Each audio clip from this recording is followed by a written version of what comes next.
El Congreso de Viena deja a Italia dividida en 7 estados. En el norte el reino del Piamonte, engrandecido como estado tapón frente a Francia, y el reino lombardo-véneto bajo dominio austriaco. En el centro los ducados de Parma, Módena y Toscana, regidos por príncipes austriacos, y los estados pontificios con las marcas.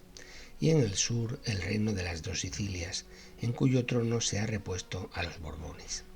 Son 7 estados diferenciados no solo políticamente, sino social y económicamente. El Piamonte y la zona de la Lombardía y el Véneto y los ducados se encuentran más industrializados y exportan tejidos, cristal y vino.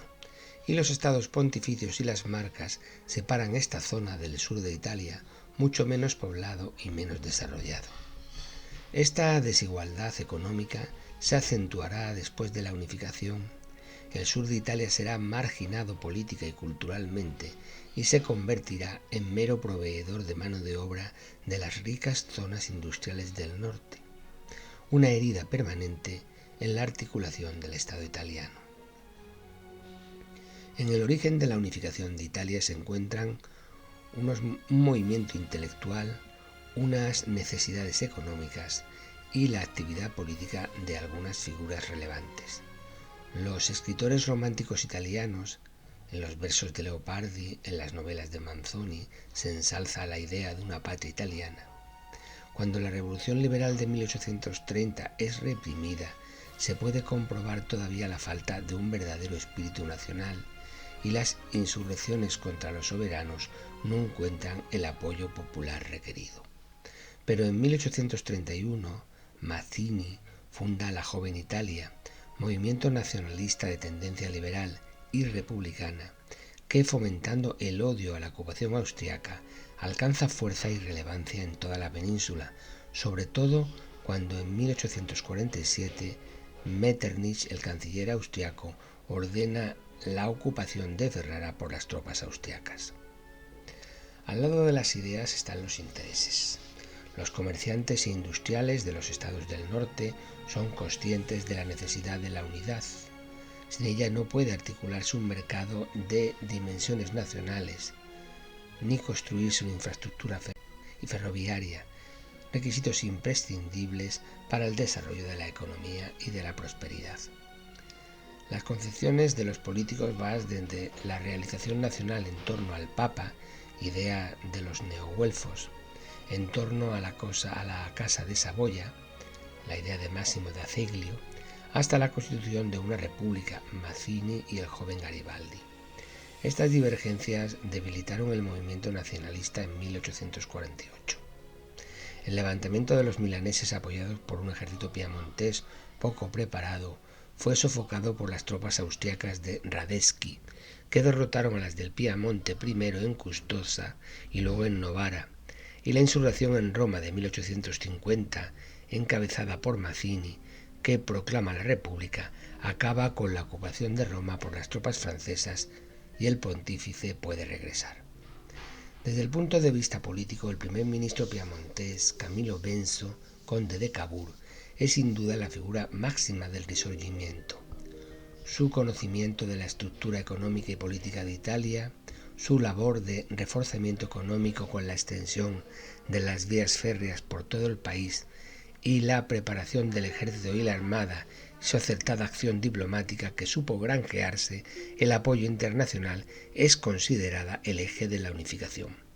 La historiografía italiana tradicional hace de la burguesía piamontesa, de Turín y de Génova, el motor de la unificación y pone de relieve cómo los intereses económicos piamonteses debieron transformarse y convertirse en nacionales, más populares con Garibaldi, más unitarios con Mazzini y definitivamente monárquicos con Cavour.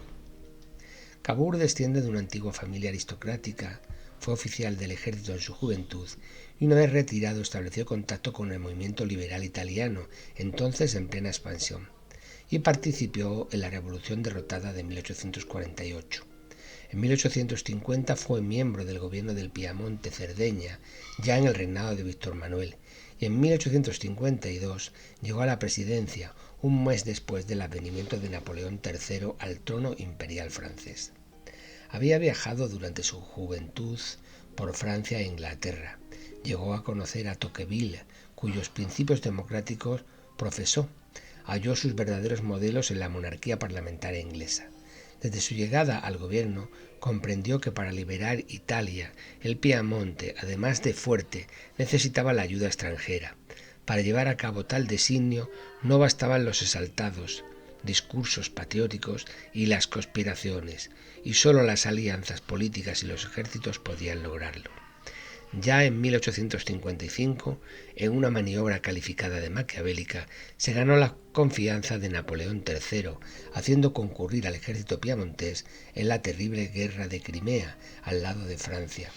La entrevista secreta de Plombières, en la que consigue el apoyo del emperador francés a la unificación de Italia, fue su mayor éxito diplomático.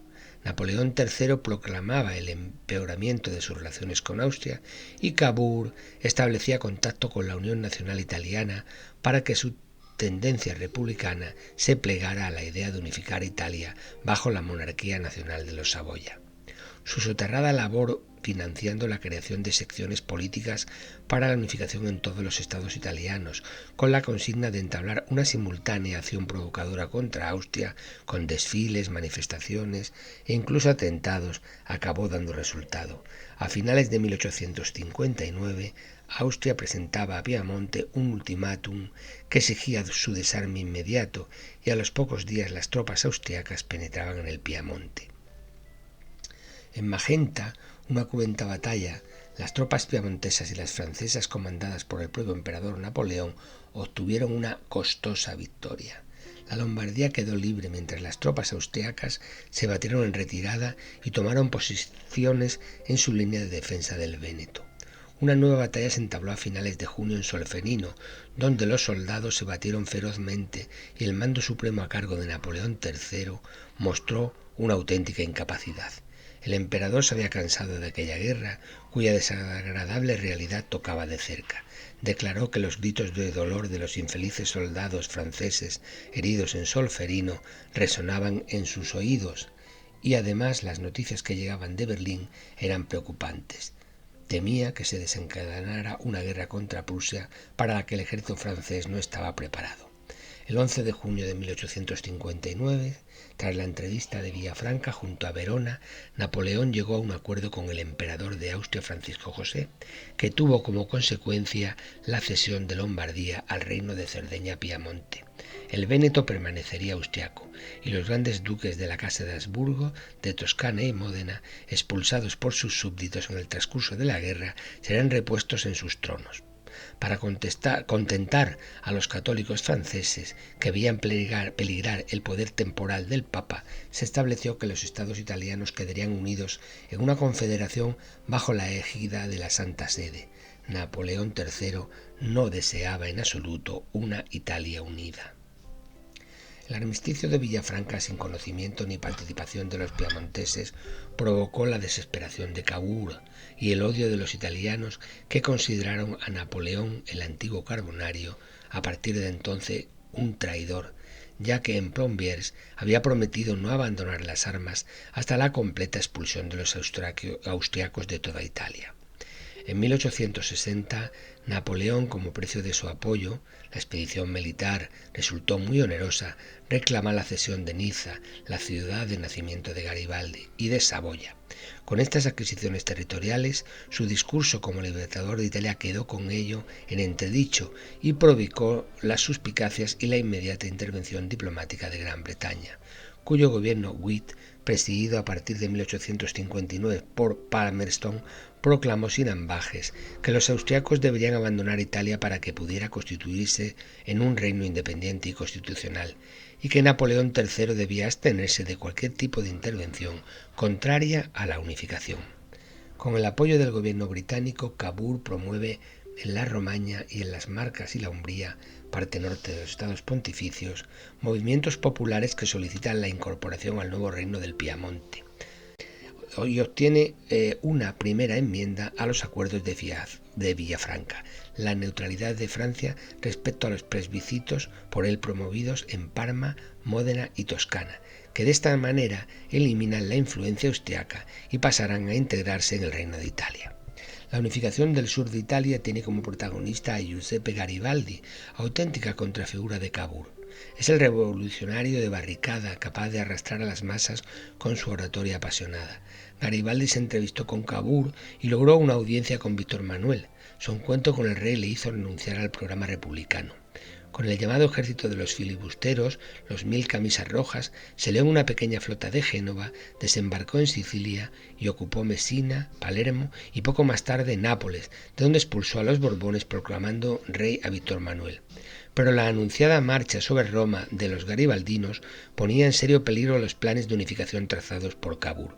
A pesar de la advertencia inglesa, era más probable que provocara la intervención francesa en defensa del Papa arruinaría sus planes de unificación.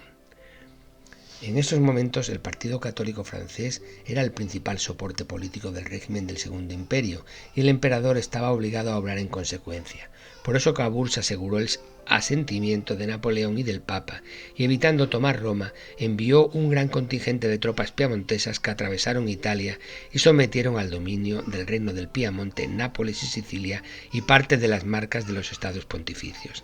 Además de evitar la intervención de Napoleón III, su segundo objetivo fue eliminar de la escena política italiana a Garibaldi.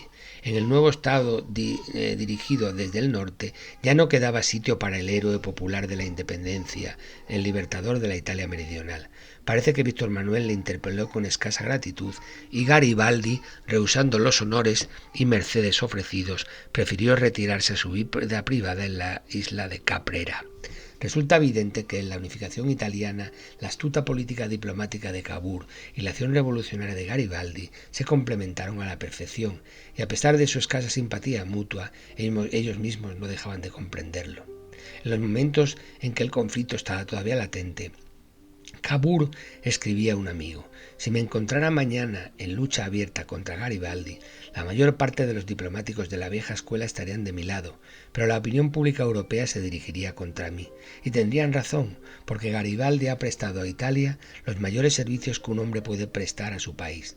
Ha proporcionado a los italianos la confianza en sí mismos y les ha demostrado que saben combatir y morir en los campos de batalla para reconquistar su patria. El 17 de marzo de 1861 Víctor Manuel era proclamado rey de Italia unida, pero todavía queda por incorporar dos regiones, el Véneto austriaco y Roma protegida por una guarnición francesa. Por ello, cuando en 1866 estalla la guerra de Prusia contra Austria, los italianos aprovechan para abrir un frente en el sur. Y aunque el ejército italiano precipitadamente enviado a la guerra, que ya posee una escuadra, es derrotado en Custoza y en la batalla naval de Lissa, estas derrotas carecen de consecuencias, puesto que el definitivo triunfo prusiano sobre Austria provoca la entrega del Véneto al Reino de Italia. El proceso de unificación culmina en 1870, una vez consumada la derrota de la Francia y la caída del régimen de Napoleón III frente a las tropas prusianas. Víctor Manuel se apresura a enviar sus tropas a Roma, que se convertirá en la capital del reino, y con ello desaparecen los últimos vestigios del poder territorial de los papas en Italia.